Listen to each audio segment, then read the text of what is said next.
The night Harlow decided she was done asking for things she'd never get, she was sitting on the floor of a gas station bathroom, pressing a folded paper towel against her palm because she'd cut it on a broken filing cabinet drawer, and there was no first aid kit in the entire fourth-floor records room of Rennick Consolidated. She'd been there 14 hours. The cut wasn't deep.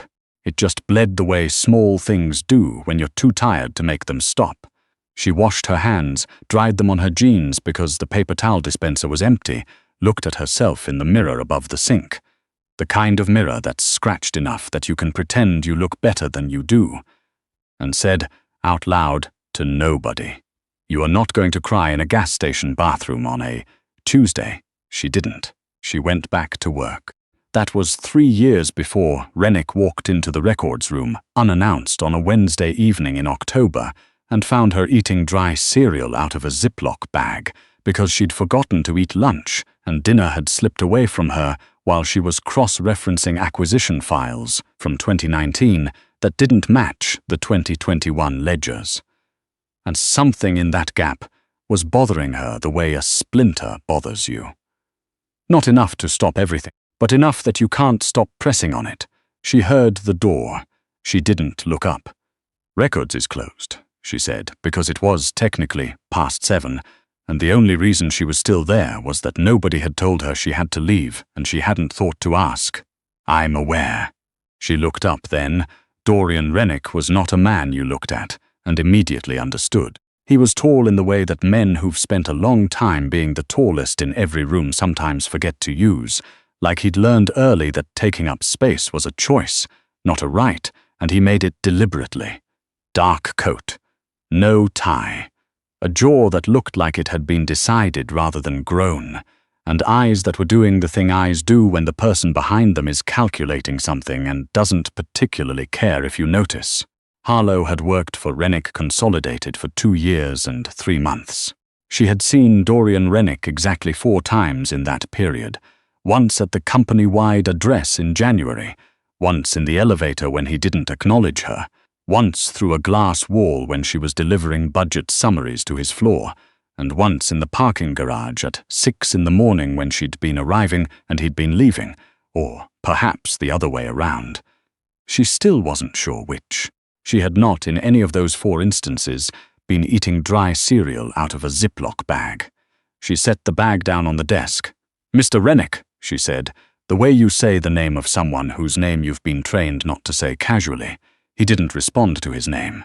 He walked into the room instead, which was what he'd apparently decided to do, and he looked at the wall of open filing drawers and the 3 monitors running parallel sort queries and the stack of printed ledger pages she'd annotated in red pen, and then he looked back at her. "You found something," he said. Not a question. "I found a gap," she said, "between what the 2019 acquisition files say we paid for the Ortega distribution contracts and what shows up in the 2021 consolidated ledger, about $400,000. Maybe more. Maybe more. I've only gone back 3 years.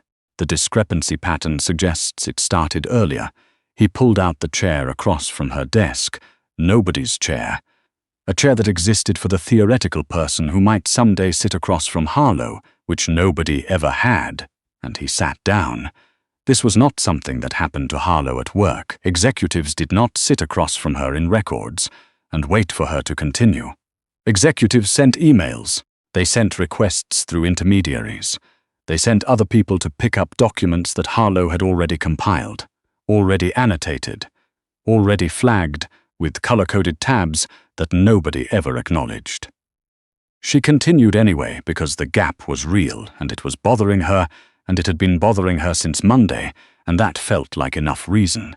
The accounts the funds were moved to, she said, and she turned one of the monitors to face him, "don't correspond to any vendor in the system. I ran the routing numbers, their shell structures. Not uncommon in acquisition financing, but these particular ones are nested in a way that's—" She paused. "The word I keep coming back to is deliberate." Rennick looked at the screen. He didn't say anything for a long time. Then he said, "How long have you been working on this? Since Monday, 3 days, and before Monday?" She hesitated. "I noticed an irregularity in August." In a quarterly summary, I flagged it internally to whom? My supervisor, Mr. Hendricks. She watched his face. Nothing moved. He told me I was misreading the amortization schedule and to close the ticket. Rennick said, "But you didn't close the ticket." "I archived it," she said, "and I kept a copy." He looked at her then. "Not the way people look at you when they're assessing whether you're useful. The way they look at you when they've already decided you are, and they're trying to figure out what that means." "Your name," he said. "Harlow Vess. How long have you been with the company, Ms. Vess?" 2 years and 3 months. "Your salary," she told him. He didn't react, which meant he'd either already known or it wasn't worth reacting to, and she suspected both. "Pack up what you have," he said. "All of it, the physical files, the digital copies, your notes. Everything. Pack it up where? You're coming with me." She looked at him. He looked at her. Outside, through the single window that Records got, because Records was an afterthought in the building's original design, the city was doing what it did on Wednesday evenings, existing in that particular amber-grey way cities exist when nobody's watching them be beautiful. "Tonight," she said. "Tonight." She thought about the dry cereal. She thought about the paper towel in the gas station bathroom 3 years ago. She thought about the ticket she'd archived in August that her supervisor had told her she was misreading, and the quiet certainty she'd had ever since that she was not misreading anything. "All right," she said. She started packing. She did not know what she expected Rennick's car to look like. She had not thought about it before that night, because thinking about what her employer's car looked like wasn't something that had ever seemed relevant to her life. But if she'd been asked, she might have said, "Black, expensive, the kind of vehicle that announces something." It was black. It was expensive. It announced nothing. It was just a car that happened to cost more than she made in 3 years. Idling at the service entrance with a driver who didn't look at her. Rennick held the door. She got in, because the files were under her arm, and it would have been complicated not to. The drive took 40 minutes. She spent most of it looking out the window and trying to remember the last time she'd been in a car that smelled like leather and not like the particular brand of air freshener the rideshare drivers in her neighborhood preferred. He spent most of it on his phone, not scrolling, reading the kind of reading that involves no expression at all, like the words are being processed somewhere below the level of reaction. Nobody spoke. She was fine with that. She'd never been good at filling silence with noise. The people she'd grown up with had always called it coldness or strangeness, or the particular failure of personality that made Harlow Vess the kind of person who ate cereal alone in a records room at 7 on a Wednesday instead of having somewhere to be. She had somewhere to be now, apparently. She just didn't know where. Rennick's house was not what people meant when they said house. It was the kind of thing that happened when someone had enough money to not need to explain their choices, and had made enough of them that the choices had accumulated into something that looked, from the outside, like a statement, and felt, from the inside, like a place that had been designed around the absence of inconvenience. She counted 4 staff members before she stopped counting. He took her to a room on the 2nd floor, not an office, not a guest room, something in between, with a long table and a board that covered most of one wall and windows that looked out at a garden she could see was carefully maintained even in October. "Set up here," he said. "You'll have full access to the network. I'll have someone bring you credentials. Tonight. You said you were still working." Yes. She set the files down on the table. "I was. Then you'll work here tonight. There's a room down the hall if you need to sleep." She looked at the board. She looked at the table. She looked at the window and the October garden and the way the light in this room was better than any light she'd worked under in 2 years and 3 months. "Why?" she said. He'd already turned toward the door. He stopped. "Because Hendricks is on my payroll," he said, "and the money moving through those shell accounts is not, and you're the first person in 3 years who noticed." He left. She stood there for a moment with her hand on the stack of files. Then she sat down and got to work. The credentials arrived within 20 minutes. The person who brought them was a woman about Harlow's age, with the particular expression of someone who was professionally required to not have questions, and she set down a tray with coffee and a plate of food that Harlow didn't ask for and didn't refuse. She ate, she worked. The gap was bigger than she'd thought. Not 400,000. By the time she'd finished running the new queries against the full network access she now had, the number was sitting at just under 3 million, distributed across 9 years and 4 different nested shell structures, and the pattern was elegant in a way that made her angry. Not at the elegance, but at the assumption behind it, that nobody would look. That the numbers were the kind of thing people filed and forgot. That records was a room where things went to stop mattering. She pulled the thread further. At some point, the lights in the garden came on and the room got dark around her without her noticing, and then Rennick was in the doorway again. She'd lost track of time. "It's nearly midnight," he said. "I know what I said about it being 3 million, she said, not looking up from the screen. "I was wrong. It's closer to 4.6. Silence. She looked up. He was looking at the board she'd been filling in for the past several hours. The shell company names, the routing numbers, the dates, the corresponding acquisition files, the timeline she'd drawn connecting them. She hadn't asked if she could use the board. It had been there. 4.6, he said, over 9 years. The earliest transaction I can trace is from 2015, which predates 3 of your current senior acquisition staff. She paused. "It doesn't predate Hendricks." He walked into the room. She tracked him the way you track something in your peripheral vision, not because you're afraid of it, but because you've learned that knowing where things are is better than not knowing. He stopped in front of the board. "You built this tonight," he said. "I had better access here than I had in records. You built most of this before tonight, in records, with 1 terminal and a filing cabinet." She didn't answer, because it wasn't a question, and she didn't have a good reason to confirm or deny how much time she'd spent on this when she was supposed to be archiving distribution summaries. "Why?" he said, and it was strange to hear him use the same word she'd used earlier, the same flat single syllable that was somehow both a question and a door. "Because the numbers were wrong," she said, "and someone told me I was wrong about the numbers, and I don't." She stopped, reconsidered. "I don't like being told I'm wrong about numbers." He turned from the board. He looked at her the way he'd looked at her before, in the records room, like something had been decided, and the decision was resting. "You should sleep," he said. "I'm not. You've been working since this morning. You ate cereal out of a bag for dinner. You look like you're running on something that isn't sustainable." She stared at him. "You notice the cereal. I notice most things. Ms. Vess. That's..." She felt something that wasn't quite embarrassment and wasn't quite irritation. "That's a little alarming, actually."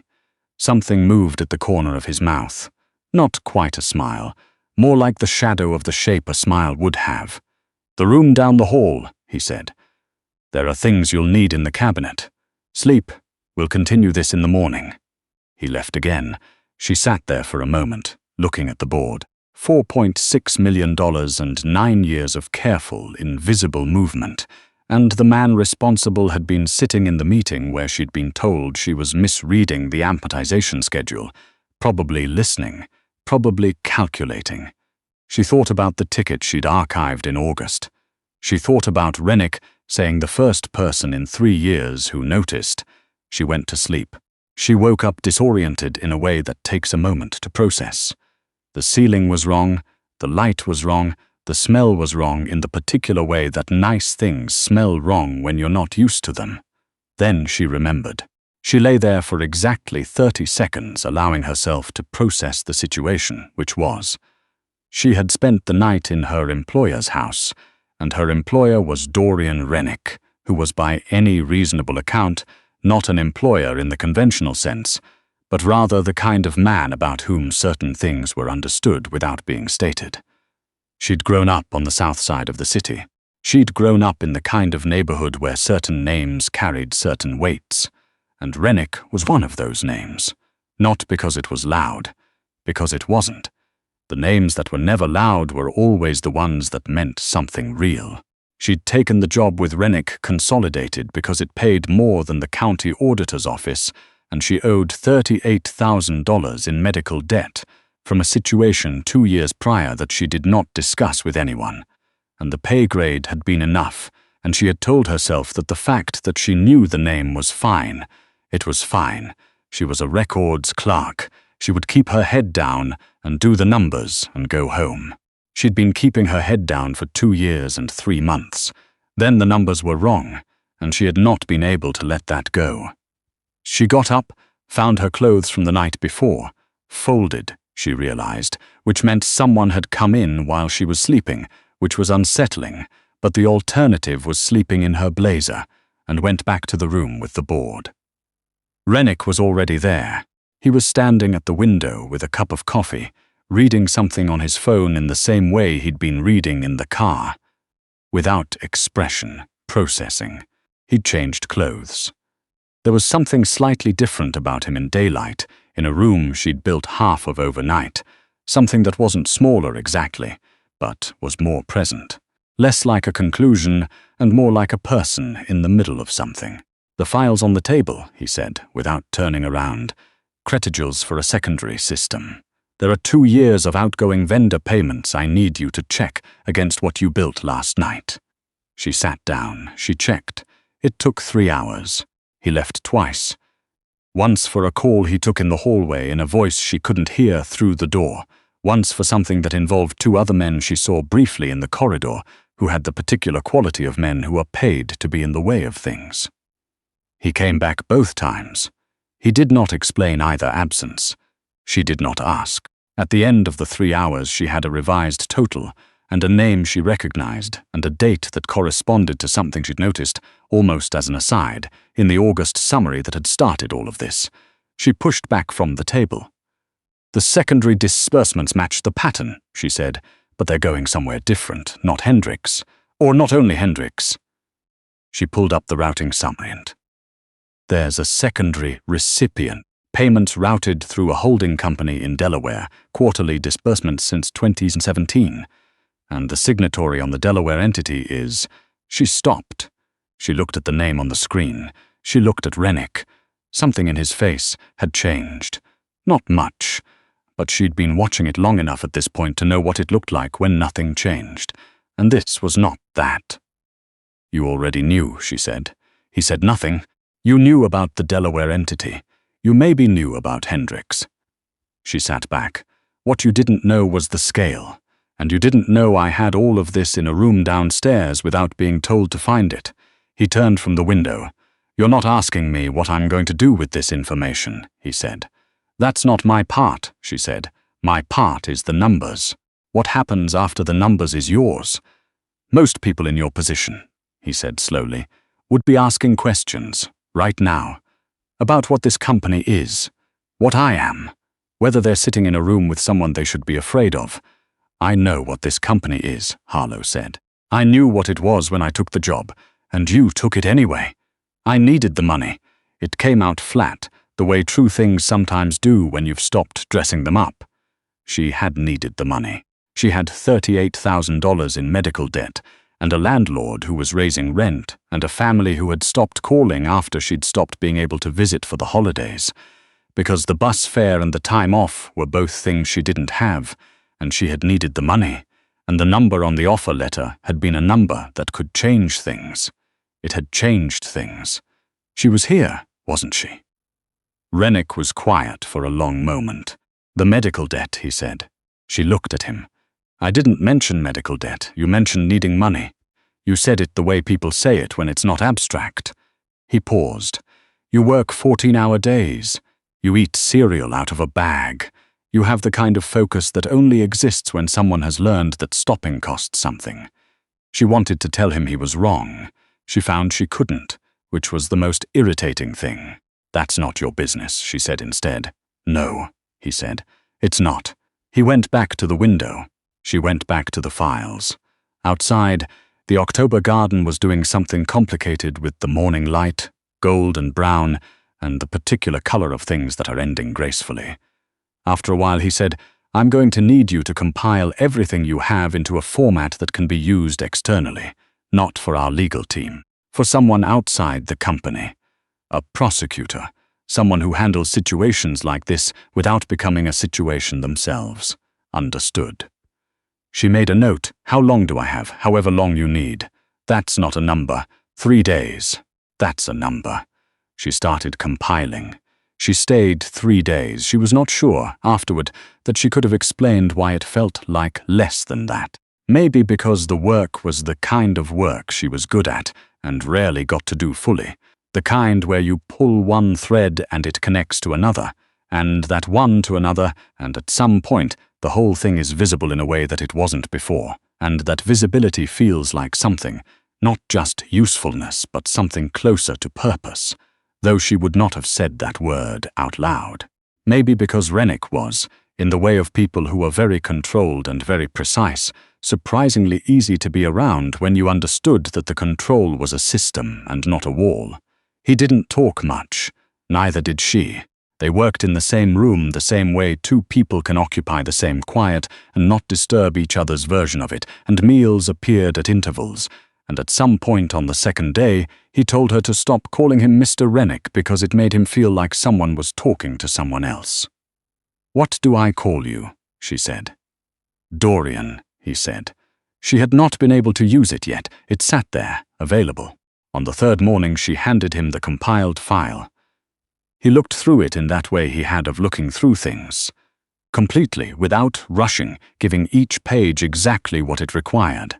She stood at the window and looked at the garden, and thought about the fact that in approximately 6 hours she would get in a car and go back to her apartment and her 14-hour days, and the filing cabinet that had given her a cut on her palm, and the particular loneliness of being someone who noticed things that other people filed and forgot. "Harlow," he said. She turned. He was looking at her over the file, just her name and his eyes, and the specific quality of attention she'd spent 3 days learning to interpret as something other than calculation. "The debt," he said. "The medical debt. I'm clearing it." She felt the room do something. "No," she said. "It's not a transaction. I know what it is," she said. "I know what it is and what it means, and I'm telling you no." He held her gaze. "Why? Because I don't want to owe you anything," she said. "Because you're the kind of man that things come back to, and I did the work because the numbers were wrong, and I wanted them to be right, and that's all I want out of this." He was quiet. "You're the strangest person," he said, "who has ever sat in that room. I'll take that." He closed the file. He set it down on the table. He looked at her in the full presence way he'd looked at her in the records room on the first night, the look she'd come to think of as the one that meant something was being decided. And this time, unlike before, she had enough context to understand that the decision wasn't about her usefulness. "The job," he said, "the one you have, records clerk. I'm aware of my job title. I'm going to need someone who does what you do at a different level, not for the company in the way you mean it. For me, directly." He paused. "The numbers you find aren't always as legible as these ones. The situations aren't always as clean. The pay grade is different." She looked at him. "How different?" he told her. She looked back at the window. The garden was still out there. The October light was doing the same thing it had been doing for 3 days, that gold and brown and graceful ending thing. She thought about $38,000. She thought about the gas station bathroom and the paper towel and the mirror that was scratched enough to be kind. She thought about the August summary and the ticket she'd archived, and the quiet certainty of being right about a thing and having no one to tell. She thought about Rennick, Dorian, looking at the board she'd built overnight and saying the first person in 3 years. "I'll need the terms in writing," she said. Something happened in his face again. That not quite smile that was becoming, she realized, one of the few things she recognized reliably about him. "Naturally," he said. Outside, the light shifted. The garden went from gold to something cooler and clearer, the way things look after they've changed and don't need to announce it. She stayed.